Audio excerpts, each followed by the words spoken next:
طرفش هم که میخوایم سوار کنیم مثل همون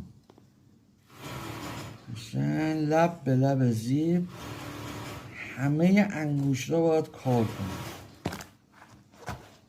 با یه انگوش این زیپ رو میکشیم که کیس نیفته.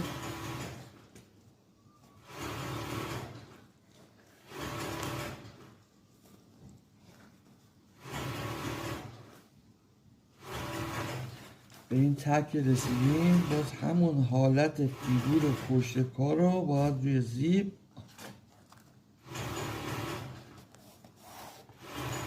در آخر هم یه این سرزیپار هم که در میاریم باید دوباره جا بزنیم.